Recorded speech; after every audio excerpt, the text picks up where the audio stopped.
This is a recording from a Sunday meeting of the BC Humanist Association in Vancouver. Humanism is a progressive worldview that, without supernaturalism, affirms our ability and responsibility to lead meaningful, ethical lives capable of adding to the greater good of humanity. To learn more about humanism and to support our work, visit bchumanist.ca and make sure to follow us on Facebook, Twitter, and Instagram, and be sure to subscribe to the BC Humanist podcast. The opinions expressed in this podcast do not necessarily reflect those of our staff or board of directors. Now it's my pleasure to introduce our speaker for today. Our speaker for today is Nathanael Lauster. He wrote a book, probably several, Death and Life of the Single-Family House. Death and Life of the Single-Family House. Nathanael is an Associate Professor of Sociology at UBC and author of the award-winning book, The Death and Life of the Single-Family House, Lessons from Vancouver on Building a Livable City. His book and work investigate the regulatory power attached to the house and its impact on the shape and inhabitability of North American cities. Please welcome Nathanael to our meeting today. Nathanael? Thank you. So this is from my book, mentioned multiple times now. It actually has a lot of different chapters. I'm going to focus today on some of the historical stuff, but it speaks to a broad range of issues concerning urban planning and really just how we do housing in North America, with a special focus on Vancouver. So what I'm really going to focus on is how the house becomes brought to life in Vancouver, and then how we start talking about the death of the house in Vancouver. To set that up, it's worth noting that we've really undergone this really dramatic change in Vancouver. So we've had this extraordinary transformation away from living in single-family detached houses. And just to see, to some extent, how extraordinary that is, you see what it looked like in 1961, where roughly 3/4 of dwellings in Metro Vancouver, this is the metropolitan area as a whole, were single-family detached houses. And we get this really dramatic drop-off through the years, so that 50 years later, in 2011, we're down to somewhere near 1/3. That's huge in terms of the range of change that we're seeing in North American cities. And just to give you, again, some idea of what that looks like, if we look down the coast to some of our neighbors in the U.S., San Francisco is roughly around 50% single-family detached houses, so much, much higher than about the third of people living, or of households being single-detached houses here in Vancouver. And then you get down to Portland, often seen as kind of like this beacon of urbanism to some extent, and we're up to over 60%. So you really get a sense of Vancouver being at one time much greater in terms of the proportion of people living in single-family detached houses than Portland, and now much less than San Francisco. If we go further east, New York City, we've surpassed as a metropolitan area in terms of people living outside and households living outside of single-family detached houses. And then you get down to a place like Phoenix, somewhat renowned for its sprawl, and again, back in 1961, we had more people living in single-family detached houses than even Phoenix. So you really get a sense of just the range of change that we've seen. Looking across Canada, Montreal is the only city that in 2011 actually beat Vancouver in terms of the proportion of people living outside of single-family detached houses. As of 2016, we have actually surpassed Montreal as well. But you can see again that even within Canada, we're quite far ahead of other places in terms of living in alternatives to single-family detached houses. What's also striking about this extraordinary transformation in terms of Vancouver's living situation and how we house people is that this has been accompanied, this extraordinary transformation, by consistent appearances as North America's most livable city. Now, I'm not saying that you should necessarily believe the Economist Intelligence Unit when they rank cities in terms of where's the most livable, because as we know, they screwed up by imagining that Vancouver Island was the same as the city of Vancouver the last time they did rankings, and they saw traffic delays on Vancouver Island influencing the ranking of the city of Vancouver. But you can actually talk to people locally, and you really get a sense that it is pretty livable. So this is just from one of the people that I talked to for my book.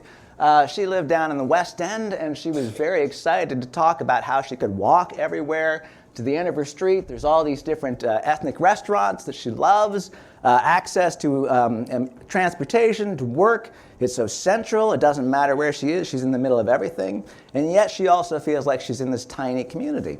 She knows all the shopkeepers, knows her neighbors. It's like being in a small town, but also in the center of a huge city. So from that perspective, we seem to be doing something right in terms of creating these livable environments. By and large, I'll be talking about Metro Vancouver, but it's an excellent question, and I'll keep going back and forth in terms of talking about Metro and the city, in terms of what's at the center of Vancouver. But feel free at any time to say it's not actually what's going on in, say, suburban Langley or something, which is absolutely correct. In terms of this transformation, this raises two big questions, though, right? One is, how did we get so many houses in the first place? Because again, we start with more people living in detached houses than we see even in Phoenix today. And then how did we get so few today, right? So how did we undertake this dramatic transformation? So that's what I'm mostly going to talk about today, but I will touch upon some of the other elements of my book as I go forward. To start off with, of course, it's worth noting that we have this pre-colonial history in British Columbia, and this extends to Vancouver itself. And just to point out that houses are not, and single-family detached houses are not any kind of natural way of living, it's worth pointing out what people lived like here pre-colonial era. And of course, if you go back to some of the notes of, say, Simon Fraser, one of the explorers, but if you also talk to people who have descended from people who lived here in the pre-colonial era, you see that, yes, people actually lived in what we would nowadays describe as low-rise apartment buildings. That was the standard kind of housing. So here we have a description. The houses are built of cedar planks, shape similar to the one already described. The whole range, 640 feet by 60, is under one roof. And all the apartments, which are separated in portions, are square excepting the chief's, which is 90 feet long. So this is a description of one of the villages encountered along the Fraser River. Now, of course, colonialization wrought dramatic changes, including, of course, taking away all this land that was unceded land. So it was outright stolen, effectively, from the peoples who lived here. And in exchange, they set up these really small little patch reserves, which are noted in green here from this old map of the 1870. And then you have the government reserves in purple. And other stuff, other land gets sold off. It gets apportioned and sold off in these little square lots. So this is the commodification of all this land for sale that we started to see. That was, again, just stolen land. And we see this extending not just from the city of Vancouver, but of course out into the broader metropolitan area. And we start to see from this map from, roughly speaking, somewhat later in the 1890s, you start to see the auctions. Up here we see the auctions of North Vancouver. We still see the auctioning off of all the lots in red out here. And as these lots get auctioned off, they start to get developed. So this is where we see, of course, commodification and colonialism went together at the very founding of Vancouver. As a boom town, Vancouver actually grew up mostly starting with lumber and then, of course, through the railroad. And, of course, the railroad at one point in time was supposed to stop in Port Moody, but instead the city of Vancouver worked out a special real estate deal, putting real estate deals right at the center of the history of Vancouver, where they drew the railroad out in exchange for giving the railroad a bunch of free land. And so the railroad came out to the city of Vancouver instead, and a whole bunch of people who had speculated on land at Port Moody lost a lot of money, because the railroad kept going.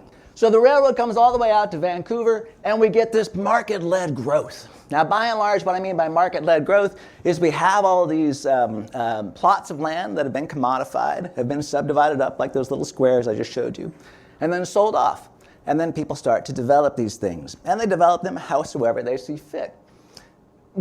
After the incorporation of Vancouver in 1886, we see an enormous boom in growth brought largely by the railroad, and within 25 years, Metro Vancouver, as we know it today, grows to be the third largest metropolis within Canada.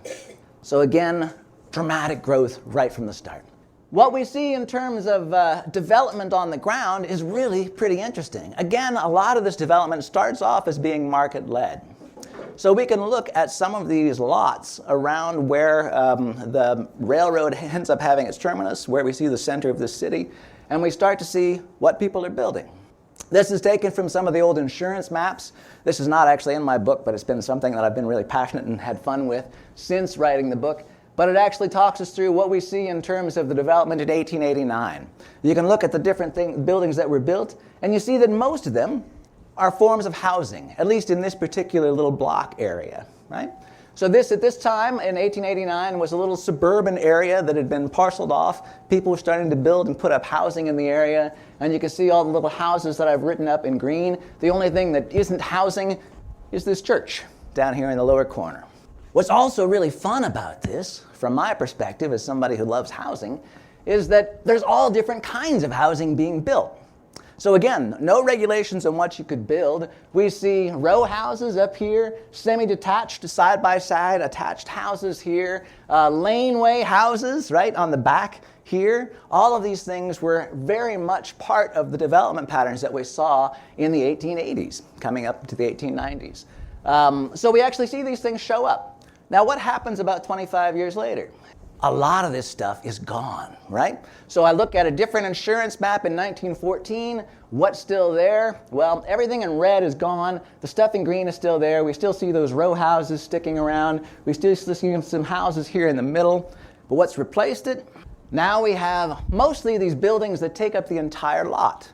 We have offices up here, a restaurant, a printer, a steam laundry, rooming houses. This becomes a labor temple with tailor printer offices. We have a hotel over here, another rooming house, a warehouse, rooming houses, offices, and the permanent, I think, an insurance building. So we have a real broad range of things that suddenly sweep in and replace these single-family houses and these, in some cases, row houses, laneways, semi-detached. So this is the kind of development patterns that we saw with this really rapid growth.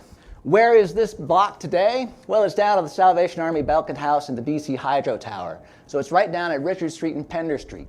And you can see a lot of those buildings that were actually constructed to replace the small residential lots are still there. We actually still have this Victoria block with the early 20th century buildings. Over here, some of the Pender addresses, again, Hotel Canada, etc., Ore Gallery. All these buildings are still there. But we actually see these patterns of urban growth where you actually did have a lot of churn, a lot of change, a lot of redevelopment of these residential properties. What did the streetscapes look like? Well, they actually look kind of like this. This is the 100 block of Cambie near Cordova. And you can see a real mix of buildings, some more residential, and the residential would have also been hotel or residential. You see the actual real estate branch there. And you see something that looks more like an industrial use over here. And you'd see shops and residential places mixing quite freely. Of course, you also had a great deal of industrial development in the early days of Vancouver. And this, of course, all of False Creek was very heavily industrial with lots of lumber yards, shipbuilding, other kinds of industries in the area. So we had a lot of industry also moving in. And altogether, this rapid growth that was market-led with a lot of industry, a lot of different mixing, was seen as a real problem. Now, there were a lot of different kinds of problems associated with the management of this rapid market-led growth. First off, and perhaps the most important one, was that elites and the middle class became really uncomfortable with all the things going on in terms of the changes in the properties around them, right? You buy your own house, you expect you'll be surrounded by other houses. All of a sudden, the house next to you becomes a rooming house, and you're being forced to mingle with the working classes, right? That was seen as a negative. We have shops showing up, saloons, right? Industrial, and industry did stink at the time, right? So you had real concerns about public health. And there were also these boom and bust property markets that had to do with how everything was market-led as well. All of this occurred at the same time as we see this proliferation of nuisances. And with nuisances, these ideas that this is a public nuisance, this is something we should regulate against, came the rise of regulations. Now, these regulations were, for the most part, kind of one-off, right? We could actually set up permitting regimes, and you'll see very early on, in this case, the city of Vancouver, setting up bylaws to regulate things like taxis, horse-drawn taxis. We see permitting to set up saloons. We see permitting to set up rooming houses occur quite quickly as part of public health bylaws. So you have a variety of these different permits show up. And some of these as well specify how far apart things can be. especially things like tanneries, which really stink, or slaughterhouses. These were seen as having to be a certain distance away from residential buildings. So this creates a lot of unwieldy regulation at the time, where people have to figure out exactly how far apart things are, and you suddenly have to start hiring all these inspectors and these regulators effectively to start to deal with what becomes an unwieldy set of regulation. At the same time, I want to call attention to the fact that this is where a lot of the action is taking place. The elites and the middle class are really reacting against the chaos of the market-led city. And that's part of where all these one-off regulations come from, is elites and the middle class being like, I really don't like the fact that I've got a saloon suddenly showing up next to my house. So let's do something about that. The other response of elites and the middle class was to move and to try and create these elite enclaves in different places around the city. Now, the first one of these that we actually see was the West End itself. So elites began to move out of these more industrializing areas over on the east side, downtown itself, over here around False Creek, to the West End. And then, of course, we see the West End start to get overtaken by rooming houses, by different restaurants and other things moving in, and elites move out of there as well. Then they move to Shaughnessy, to Point Grey, to these other suburbs at the time, where they thought they could actually preserve more of this elite standard of life. Not only did they think they might do this through just moving there and having it sold off to them as an elite haven, effectively, from the city, but they also started to put in place regulations, acts, legislation to protect the residential character of these elite suburbs, right? We're not going to get chased out again. We're not going to let the city chase us out again as it expands outward. We're going to preserve these elite enclaves. In Shaughnessy, they're powerful enough to do it, and they've got the railroads backing, because this is the railroad creating Shaughnessy, this elite suburb, that they get a provincial act limiting the use of Shaughnessy to single-family houses. Right? You can't do anything in Shaughnessy but build residences for the elite. In Point Grey, they think, this is a great idea. We're going to do something like this too. We're going to pass a bylaw to protect Point Grey, which was its own separate municipality at the time. And it's also going to be residential only. Right? We're not going to let in rooming houses. We're not going to let in apartment buildings. We're going to have this be an enclave that protects only the middle class and the elites who move there. More broadly speaking, these movements in Shaughnessy and Point Grey start to mesh with a much bigger movement of town planning. A town planning movement is coming from a variety of places, but it's really promoted heavily in England at the time by people like Thomas Adams down here in the lower corner, and the Town Planning Institute. Thomas Adams is really taken with the Garden City movement. Everybody should live in detached houses. The cities, this sort of packing everybody in together, were seen as a real evil at the time and at the heart of a lot of social woes. So Thomas Adams is actually brought out to see Vancouver and actually thought of as a possible planner for the city of Vancouver as it went forward. Ultimately, they didn't go with Thomas Adams because he was seen as being a little bit too socialist-leaning. So he actually favors making sure we have the working class as well having houses. On the other hand, the Harlan Bartholomew down in the United States, a favorite of some of the audience members I know, the Harlan Bartholomew is actually this planner coming from St. Louis who is really starting to become quite famous for implementing great plans in North America. He's also, of course, becoming famous for implementing plans that get around restrictions on zoning for race in the United States. So he becomes quite famous in part for being able to say, well, yeah, you can't actually explicitly zone to keep out black people in these neighborhoods in the United States, but you can still do it through zoning for use, right? And zoning for use passes one of its big Supreme Court legal challenges right around the same time, 1926. One of the primary judges that said, you know, it's okay to zone for use, and in particular to zone for single-family housing as a use, which will effectively keep out minorities at the time. It's okay to do this because it really starts to support things that we really value, like the privacy of the middle class. Justice Brandeis, right, who writes together with another author the idea that there is such a thing as a right to privacy in the first place, is sitting on the Supreme Court and is one of the swing voters that actually enables single-family zoning to be put into a legal protective category validated by the Supreme Court.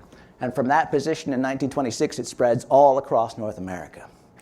Doesn't even just stop at the border, because people like Harlan Bartholomew carry it across the border when he's brought up to plan for Vancouver. So we see this real spread of a planning profession to deal with all the different problems that are seen as coming from this market-led growth. And we see provincial enabling legislation locally. We see them bringing in Bartholomew to actually design Vancouver's plan. But we also see a lot of local agitation, again, coming from, in part, the examples of Shaughnessy and Point Grey, to protect single-family residential uses in Vancouver. And we also get input from the ratepayer associations, the day's Canadian Taxpayer Federation. So these kind of local organizations that step in and say, this is what we want these different neighborhoods to look like. So all these things come together, and we actually see zoning for houses, zoning for single-family detached houses show up as something that spreads all across the region and is meant to really constrain all of the chaos of market-led growth into this urban core. Whereas all these neighborhoods that have been filled out with houses outside the core are never going to change. That's the idea of single-family zoning.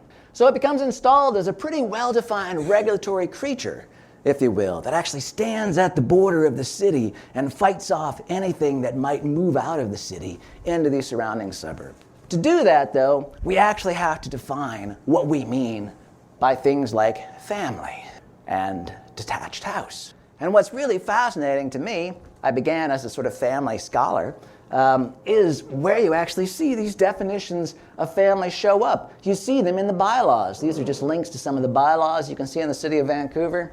Here's family and what it means in the city of Vancouver. The city has a say in who is a family and what constitutes a family through its zoning legislation, which again to me is just extraordinary, right?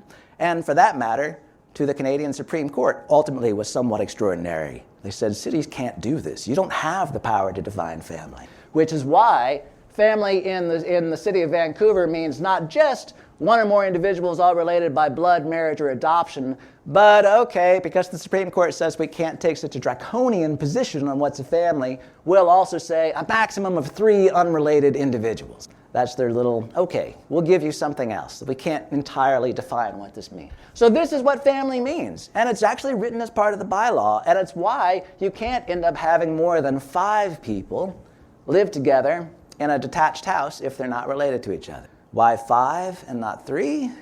Because you can have up to 2 boarders as well show up as living in a single-family detached house without violating the bylaw. So you can get up to 5 by pretending 2 of them are actually just lodgers or boarder. But otherwise, we've got this very solid definition that says we've defined family. And now that we've defined family, we can pull it apart from defining what a house is, right? And so we also have what a house is. What is a one-family dwelling? Well, it's a building that contains only one dwelling unit that fits just one family, right? And the dwelling unit can be occupied by no more than one family and up to a maximum of 2 boarders or lodgers.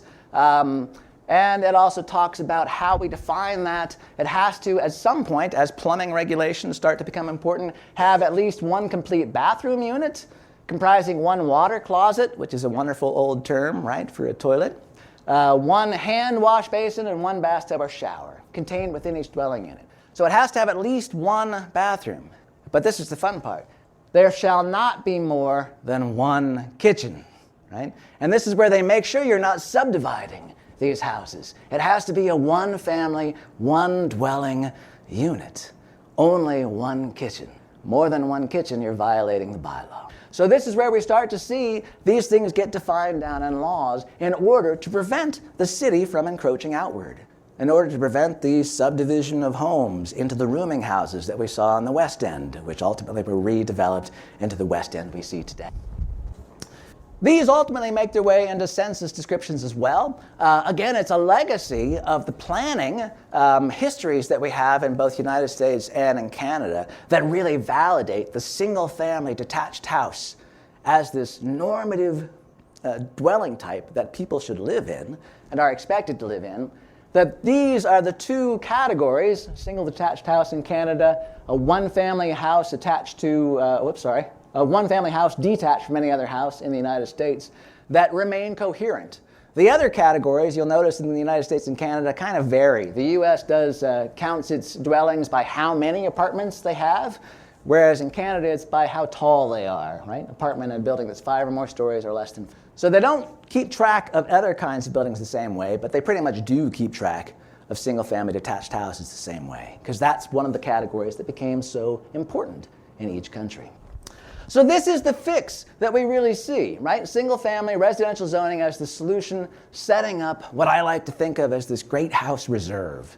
And it's not just in the city of Vancouver, but of course in all surrounding municipalities. And it also extends all across North America. Every major city has this kind of a great house reserve that is protected land, basically cutting off the further outward growth of the urban core in each of these other metropolitan areas. So this hems in the market-driven chaos of the city. It constrains it. It preserves the singular livability for houses. So there's a particular set of people that the city becomes implicitly and explicitly concerned about, and that's the people that live in these houses. And it keeps out the poor, right? And keeping out the poor was actually, for a lot of the people who really promoted this, the point. You keep out the poor people. It wasn't the point, again, just to go back to Thomas Adams, it wasn't the point for Thomas Adams, which is why he didn't get the job of being the planner for the city of Vancouver. For a lot of people, it was the point. Nowadays, of course, in Vancouver, it doesn't just keep out the poor, it keeps out everybody who's not a millionaire, right? So this is what we've effectively transformed to here in terms of what houses and this great house reserve is doing. Now, this isn't the only potential problem with the house. And so I'm moving away a bit from history, but also talking about what we now see with respect to how we have actually preserved so much land for houses in our major cities. What is that doing? Well, affordability is one of the issues, and it's perhaps the one on most people's minds here in Vancouver, where anytime you step into the Great House Reserve, you're stepping into properties that cost definitely over $1 million, right? So that's something we see here as a major concern. And it is a concern all across North America. That is, it's always locking out poor people across North America. In most other cities, it's not necessarily locking out the middle class. But affordability is a big issue in terms of overall. It's always the case that houses are going to be more expensive than condominiums, pretty much in terms of if you build enough condominiums, then everybody's sharing the cost of that underlying land, and it actually overall ends up reducing the total cost of these different units. But it's also keeping out apartments, it's keeping out renters, it's keeping out all kinds of things when you actually have so much land reserved just for single detached houses. Aside from the affordability issue, though, there's a lot of other issues that are also pretty important in terms of what reserving so much land for houses is doing. Another big one is environmental impact. By and large, when we zone for single-family detached houses, this means we're surrounding houses with other houses and extending further and further the boundary of where people are living in broader metropolitan areas. So effectively, we're promoting a sort of sprawl-oriented development. As it extends further and further outward, it displaces existing ecosystem. Now, a lot of times that's just existing agriculture, right? But other times it's also things like forests, things that we really value, and anytime you're displacing agriculture, you tend to be pushing that also further back so that that's displacing other ecosystems as well. So sprawl, by its very nature, tends to displace ecosystem. It also tends to really encourage people to drive everywhere. And driving everywhere is, of course, a big problem and one of the major contributors to our greenhouse gas emissions here in Canada. So driving everywhere is a big driver of the greenhouse effect and ends up displacing, ultimately, ecosystems all over the world. And of course, North America as a whole, where we see so many people living in houses, is also where we see so many people driving, and that's really causing a lot of problems. In terms of environmental impact, even if we look at the energy used just to heat residences, Single-family detached houses, because they don't share walls, tend to actually require a great deal more energy to heat and to cool. So this also ends up contributing to greenhouse gas emissions. It doesn't do it as much here where we're reliant upon hydropower as it does in places where you're reliant upon coal power, but it still has this huge effect that everybody lives in their own little heated bubbles. And they don't share heating in this sense. That has a huge effect as well on greenhouse gas emissions. So there's real environmental impacts to protecting the house as a way of life as well. There's also these other effects that are a little bit more nebulous on things like urban vitality. That is, what makes a neighborhood interesting. And oftentimes, people like Jane Jacobs, other urbanists tell us that what makes neighborhoods interesting are having lots of mixed uses around, having people on the street, having eyes on the street, being able to watch people, being able to do different things and walk to different places nearby. And of course, if you're surrounded by other houses, that's all private property, where you're not necessarily welcome, then you really have nowhere to walk. So this too becomes a real issue in terms of a lot of the ways that we've zoned for single-family detached houses. We've really reduced the urban vitality of a lot of our cities. In terms of democracy, there are some broader claims and there's some broader debates that rage about what we understand as what's good for democracy. I'll just raise two quick issues here with respect to how we understand houses in democracy. One is that to the extent that you're surrounded by other people like you, which is what zoning for single-family detached houses tends to do, and it also tends to zone for other people like you who are relatively well off, right? Then you start to lose empathy for the broader set of people that make up society, for the diversity of our democracy. And that loss of empathy itself can be bad for democracy. As a data point to show that, there's a pretty strong correlation between the proportion of people who live in houses across electoral areas in the United States and the vote for Trump. So you get a real sense that there's something there. In terms of health, some of this is the straightforward things that people have been looking at in terms of walkability itself, right? The more walkable your neighborhood, a lot of people have suggested, and research has suggested, although there is some debate, that the more walkable your neighborhood is, the more likely you're to get out and to go places and to walk and to be fit and active, right? So there are also health connections. There are a variety of other problems that may also be associated in terms of families, stability, et cetera, et cetera.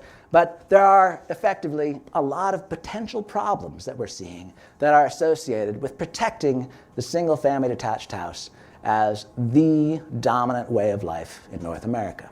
I'm happy to expand more on these and show you data later if you like it, questions. But if we take on board this idea that yes, there are these real problems with houses, then this effectively lets us see Vancouver as a real success story. That is, just looking back at that same dramatic transformation that I showed you earlier, right? That's huge. Vancouver has gotten more households living outside of detached houses than any other major North American metropolis. So that's a big transformation, and we should see it as a success if we buy that so many people living in detached houses is a problem. So how did Vancouver do it? And, keeping an eye on my time. Effectively, I'll say there's three different ways that Vancouver did it. And these all have to do with looking at this great house reserve that was constructed. And then what do you do with it? Once you've built this great house reserve, you've protected all these houses. Well, I'd say effectively Vancouver's done three things. First off, they've built around the great house reserve. So yes, they've protected all this land as single-family detached zoning land. But then they actually started to build around it. They both built in the urban core itself, and they built outside. They built things like the agricultural land reserve to protect land that's now agriculture, these existing ecosystems, from having sprawl imposed upon them. In other words, from the city further developing outward. So they've built around existing Great House Reserve. In some places, they've also built over the existing Great House Reserve, so they have started to reintegrate it with the broader urban fabric. And they've also done this kind of clever little sneaky thing, which is renovating the very definition of what is a single-family detached house in the first place. And they do this by things like, you can have a secondary suite. We'll allow that. So let's talk about each of these a little bit more in depth. In terms of what Vancouver's done, making use of land outside the Great House Reserve, They have minimized uses like the freeway that take up a whole lot of urban land. Remember, the land in the urban core, right, is really constrained by the fact that it's surrounded by all these single-family protected zones. So you cannot expand that urban core. It runs up against zoning restrictions. So that means this land in the urban core is really precious. A lot of major North American cities have treated that land like it's garbage. And they've allowed freeway to run through it and transform it and effectively keep it from being developed. So they've really constrained how many people can live in that urban core by making poor use of that land. Vancouver, famously, the city of Vancouver doesn't have a freeway running through it, except way off at the east corner that we kind of forget about. So this was a major success, right? Politically speaking, and especially the sort of progressive movement in Vancouver to keep the freeway out of running into downtown. Not having a freeway means we've got all that land opened up that otherwise would have gone to road that can be used for something else. And that's, of course, also what we're seeing with the viaducts, which were the attempt to actually get a freeway into downtown Vancouver. They're now going to come down and they're going to replace it with other stuff. So you can use that urban land for other things, and a lot of how it ultimately gets used is for living. They've densified the urban cores in Vancouver, and of course you've seen this back and forth political movement to densify those urban cores, but also to do it in a way that preserves its livability. So this livable urbanity is something that Vancouver has ultimately promoted. And they've also redeveloped a lot of former industrial lands. All of False Creek, effectively. Again, it all used to be industrial. Now it's basically all residential. The other big thing, as I mentioned, is they've created through the 1970s, the NDP came in and they put in place the Agricultural Land Reserve. That also protected the existing ecosystems, the existing agriculture for large swaths of Metro Vancouver from being developed and from having sprawl impinge upon it. And they've also, of course, protected lands through a variety of governments, through the Crown lands up into the mountains. So you see a variety of different things that are protected against more sprawl as well in Metro Vancouver. So that's really prevented. Here's the urban core, right? Here's all in green. This is from the 1970s, livable region plan. But you can see all these areas put in place that are protected in green, either through the Agricultural Land Reserve or through the parks and Crown lands up in the mountains. And there's a real attempt to develop not just the city of Vancouver as a core, but all these other darker red blots as cores. And so at this point, we now have in place, and this is a relatively recent map of the, basically the urban growth boundary set up around Metro Vancouver, right? So that's the dark black line. On the other side of that is land that's protected against development either through Agricultural Land Reserve or through other sort of Crown land designations. So building around is a big thing Vancouver's done, and it's probably the biggest in terms of actually preventing more suburban growth and concentrating people in existing developed land. Another big thing that Vancouver's done, though, not quite as big but still important, is they've also slowly started to reintegrate some of these single-family detached zoning areas back into the urban fabric. So they've rezoned them, effectively. We see that especially in places like here, right? This is actually a big site where you start to see the Oak Ridge Mall and its sort of new town center status expand out into the surrounding formerly single-family protected areas. Right? So this is where we start to see actual expansions of the urban fabric again into what had been the Great House Reserve. It's still pretty slow. The other big thing that they've done is they've just messed with the definition of single family. What is it we're protecting? And now they still say, when you look at RS, and here's just an example, the RS 5 district schedule in the city of Vancouver, RS is residential, RS single family, RS. The 5 is just one of many different residential single-family zones. They're still protecting and maintaining the existing single-family residential character. And you'll hear a lot about character anytime there's a planning discussion in these zones. But they're also permitting conditionally one-family dwellings with secondary suites and laneway houses. And of course, just recently, to these idea of secondary suites and laneway houses, we added the idea of duplexes, which they still haven't rolled back yet. So we'll see whether or not that changes. But now we can have not just secondary suites and laneway houses, which have to be rented, but also duplexes potentially, which can be sold off separately in a stratified form. So we see duplexes, secondary suites, and laneway houses as all things that are starting to change what we mean by single-family residential character. So that's a kind of sneaky way to get around this great house reserve, is to change what it means in terms of these zoning codes themselves. And Vancouver has done that well.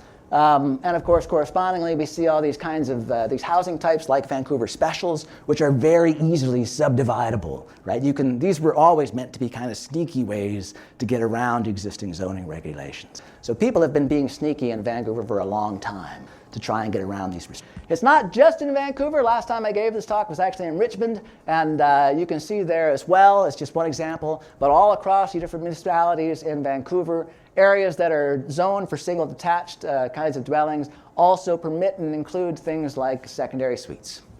Some places it's secondary suites, others it's laneway houses, others it's sort of weird combinations of these things, but all across Metro Vancouver, a lot of different municipalities have been playing around with ways to change the character of this protected status, this great house reserve. So this is what makes Vancouver a success story, I think, in terms of trying to understand how things have changed. I'll wrap things up here just to make sure I don't run out of time. But just to give you a sense, right, this is this dramatic transformation we've seen again.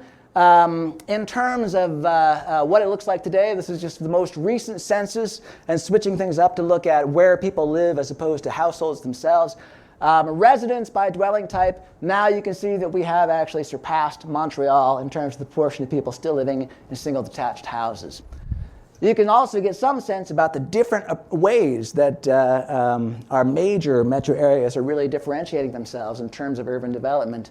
In Toronto, for instance, high-rises are really what's been expanding in terms of how people have been living outside of detached houses. In Montreal, it's really this long history of low-rises that they've had, right? And these are, in many cases, quite old buildings at this point that have enabled them to have so many people living outside of detached houses. Vancouver, it's actually this funny combination. We've got our high-rises, we've got low-rises, and we've also got this extraordinary range of things that have really messed with the definition of single-family detached houses. A lot of these are duplexes, right? These sort of secondary suites within an existing house that a lot of people are living in Metro Vancouver.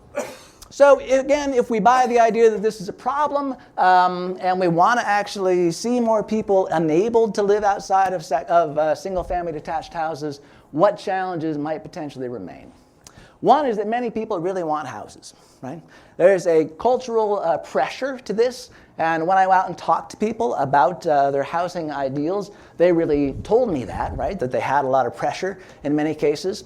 There are also real ideas about the lifestyle that people want. That is, it's not just that they're being pressured to buy a house, but they really like the idea of having lots of space and lots of control. And it's totally understandable that you would like these things, right? So lots of control over lots of space is what people really thought they wanted in terms of a lot of their housing choices. There's also, aside from what people themselves want in terms of housing, there's also real neighborhood resistance to change. And this, of course, should be quite apparent that we've got a lot of this resistance to change in terms of the single-family zone. That said, in terms of what people want in terms of housing, we are seeing, especially in places like Vancouver, as fewer and fewer people live in detached housing, I think people are actually also becoming a lot more flexible and a lot more adaptable to living in different kinds of environments. So a lot of people come back to that same conclusion that I started with in terms of livability and say, you know what, I live in a small apartment, but I actually love it. There are things about it that are really, really desirable and that make up for losing some of this maximization of control over space that we see in terms of a house. In terms of the neighborhood resistance, this is still very much a key facet of local politics. Our last local elections, in some respects, might be seen as a bit of a backlash against the densification of some of our neighborhoods. But more broadly, Vancouver has really become seen as a model of livable density, and I think that this is something that, as a broader positioning within North America, is likely to continue. So we'll see. I think I'm probably... Yes, I think I'm going to wrap it up here. I do have lots more slides, but I won't get onto all of them or have time for them. Just a note, you're welcome to contact me with email. I've got a website, but also I've got a blog where I often post about these things. And if you're interested in the book, it is available at the finest libraries in UBC, as well as in some bookstores you can find it. Thank you very much.